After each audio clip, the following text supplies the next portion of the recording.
Thank you, Chairman Burchett, Ranking Member Stansbury, members of the committee. The National Museum of American History is one of the country's greatest treasures. It contains some of the most iconic artifacts of American history: Jefferson's writing desk, Washington's uniform, the great American flag that inspired the national anthem. But it no longer provides the story that makes those objects intelligible.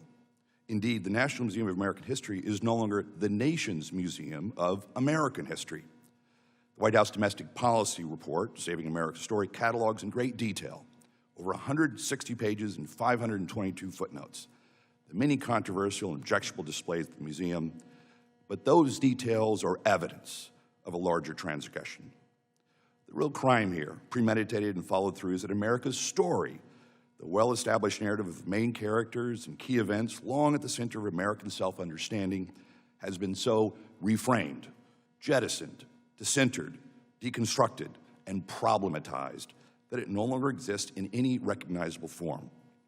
America's story has been replaced by an altogether new and controversial approach, defined by postmodern theories that see history as processes of oppressive power struggles, and use history as a tool to encourage social transformation. Now, that might be an interesting abstract discourse for the faculty lounge, but it shouldn't be the rubric for the nation's Smithsonian Museum. The report concludes, rightly in my opinion, that the museum has become subject to institutional capture. That is the big picture, the forest we should not miss for all the trees. But don't take my word for it. The current director has said that at the National Museum of American History, we work to reframe the traditional celebratory narrative of U.S. history. The Center for Restorative History at the museum describes its work as systemic intervention, intended to transform the national historical narrative and restructure institutional priorities.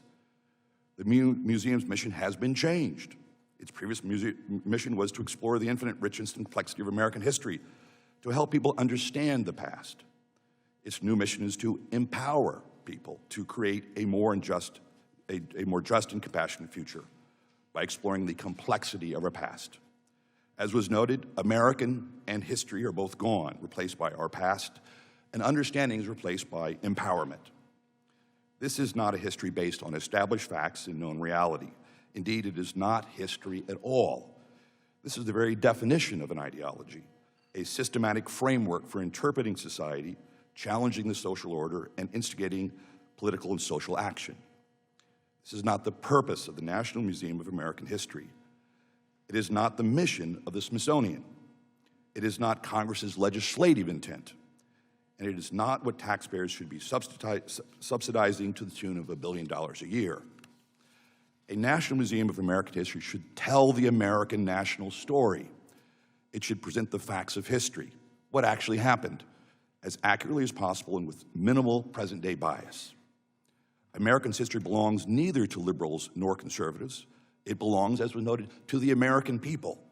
It should be told, warts and all, so that visitors understand the basic chronological narrative and see how the nation got to where it is today. Nothing integral to that history should be erased or whitewashed. But social transformation should not be the objective. The National Museum of American History should tell the story of a nation and a people driven to overcome injustice and live up to its heritage. A story of imperfection, but also overwhelming accomplishment, of tragedies, but also great triumphs, of hardship, but also heroism.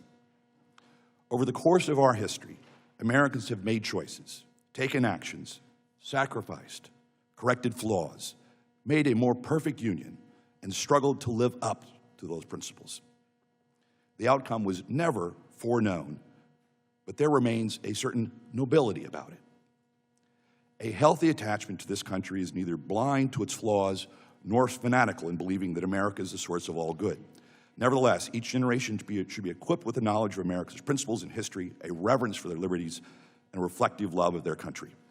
That patriotism must be strong enough and unsentimental enough to coexist with criticism, dissent, disappointment, and opposition. But it is love all the same. Without the civic foundation supplied by reflective patriotism, a self-governing people, our republic will perish. A museum focused on claims of systematic oppression teaches national self-loathing. Why should taxpayers subsidize a museum that teaches contempt for their country and reframes its past to serve ideological purposes? Such a museum is not worthy of a great country, should not receive the imprimatur of Congress, and is unfit to shape the minds and hearts of the American people. Thank you.